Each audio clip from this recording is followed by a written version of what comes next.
Hamjambo. This is what accords you. Lovely looking people. It looks lovely, and also there's a whiff of perfume that's amazing. Good afternoon again. I want to start by asking us to say the word resilience. Not resilience, but resilience. I will not talk much about it, but when you do read the book, you will get to learn to use it in a new and renewed manner. My name is Owino. That picture there presents the spirit of the person when this book, the concept, began. That person there. I want to thank my fellow authors for according the world, for bequeathing the world this lovely book. Lovely is an understatement. The word is rich. So to my co-authors, please clap for yourselves. And the audience, may you clap or ululate for them.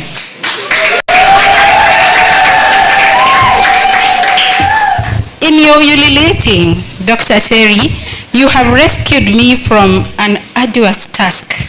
I asked my daughter if I could ululate, and she said, well, you can as long as you don't call me. So thank you for saving me. My blood still wishes I could ululate. So if it comes, please do not cringe. I'm Owino. I have many names and many titles. Many names and many titles. Some people call me Coach Benta. Some people call me Teacher Benta. Some people call me Dr. Benta.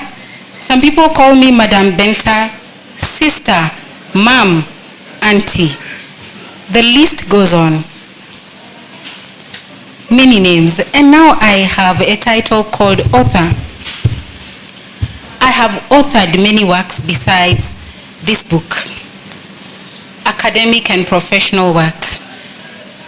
But writing this book was special because, as you can see in the picture, I'm not in a suit, which I wear Monday to Friday, and which I have cherished for many years.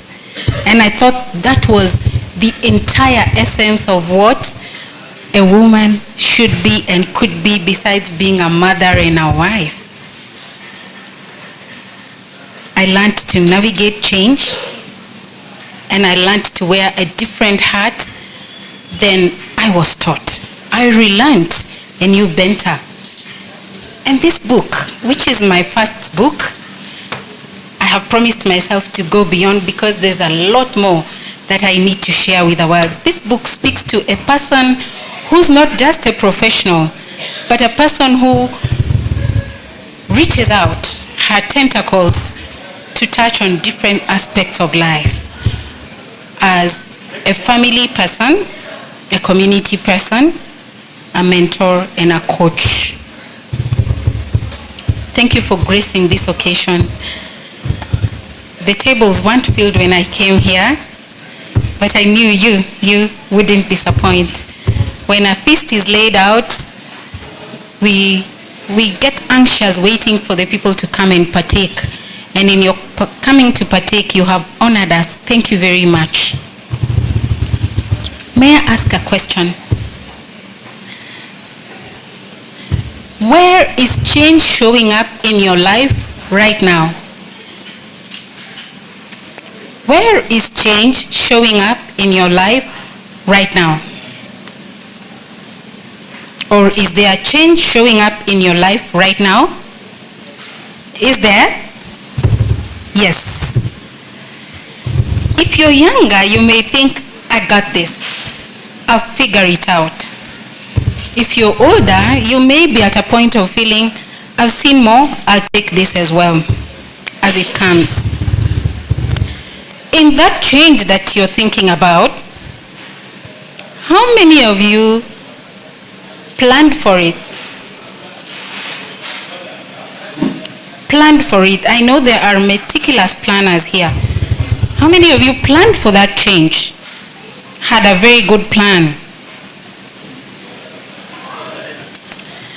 Let me ask again, how many of you have ever had a plan, an excellent, meticulous plan for your family, for your finances, for your career or business? And then change showed up in its kaleidoscope of colors. Change showed up, taller than you, wider than you, scarier than you, with a deeper, gruff voice than you.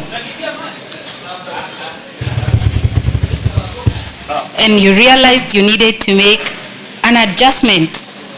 Not a little adjustment. Not a little one of stepping aside. One step, two steps. Major steps that you needed to make in response to that change. I'm talking about the kind of change that puts you in a space of looking at your plan and looking back at the change, and the change speaks to you and says, all right, well done. Now let's try again, and I'm not going to really help you. That's change. If you haven't read this book, some of the changes that are described here are those types that tell you, well done, but try again. Here is the truth, friends. The truth is that change will never always be invited. I know many of us have lived it, but probably hearing it repeated makes it sink. A lot of the change that we experience is never invited. Most of the stories here will demonstrate that change is never invited. Secondly, is that we can never truly prophesy or estimate the trajectory of the change that happens in our lives. But the only thing that remains constant in that kind of change is the self. Probably even the empty self. Here is why I say the empty self. The controlling self breaks when change happens. The one that sticks to the plan breaks when change happens. That hangs on to change or changes that they should let go of is swept away by the flood. And so this afternoon, I thought I would remind us that change and navigating change calls us to be like water. How many of us here know the martial artist who speaks about be like water? His philosophy is be like water. Are you whispering a name? Yes? Bruce. Bruce who? Bruce Lee, an Easterner going into America, carrying himself as an empty vessel and navigating change to the extent of being a philosopher in the East. Not drowning in change, adapting to change. You let me know them. Adapting to disruption. This afternoon, I also want to really empathetically speak to the difficulty in adapting to change. Standing here is a person who's learned to be very adaptive. This person here was a planner par excellence, meticulous, very determined, and very sure. Still an optimist today, but an optimist in a different sense, approaching change in a very different sense, adapting. This person here has learned to look at their setbacks, to relearn and empty themselves and learn again. For me to have posted this picture of myself was difficult. But I learned, not from Doso, who's the founder of Zion Pearl, but from a young lady called Celine, who works on the team. She's much younger than me. And she told me, Benta, that photo of you in a suit is not, it's she was polite. So she says, can I describe it in a different language? She was short of saying, you look a bit stiff. She said, this looks fresh. And I took the risk. This is now 5 months since I posted that picture and I haven't died. Yeah, I haven't even lost my clients.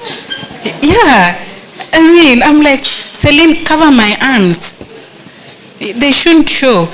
Or put some text over my arms so they don't show. And I'm like, okay, can I give you one without the Maasai hood? And she's like, this is just fine. Before I knew it, it was on LinkedIn. I'm like, my clients are on there. Change. What are you holding on? Is it the formality? Is it the British suit? Many people are making a living now in jeans and t-shirts. Yeah, change. Change. You change. But it has also taken me a lot of inside grounding to embrace change.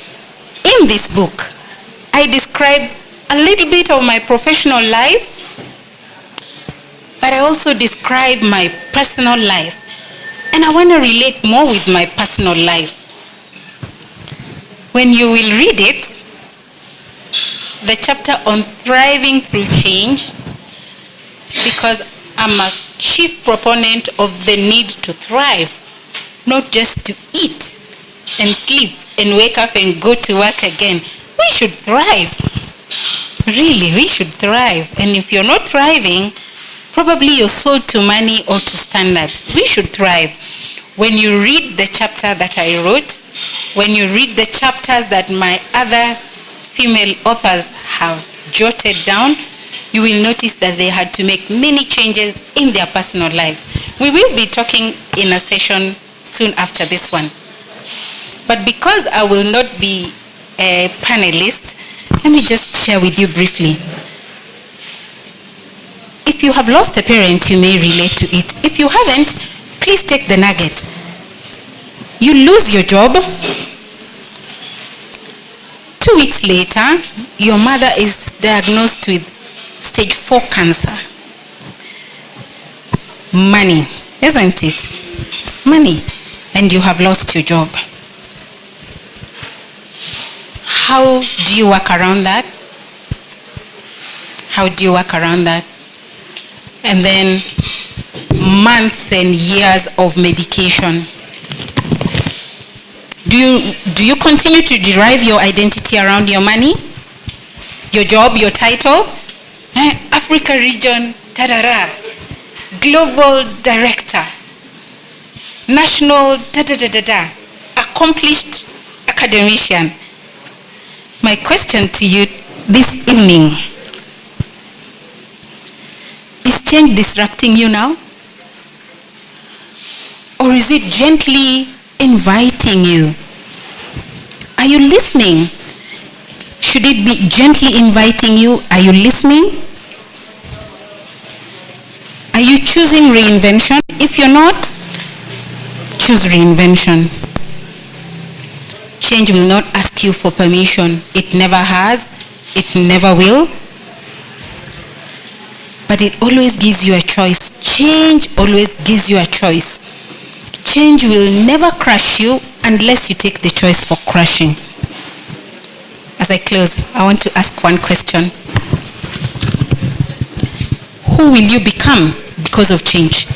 A better you or a worse you? An empty vessel ready to be used, or a closed vessel that crashes? Thank you very much. Thank you. Thank you, Benta.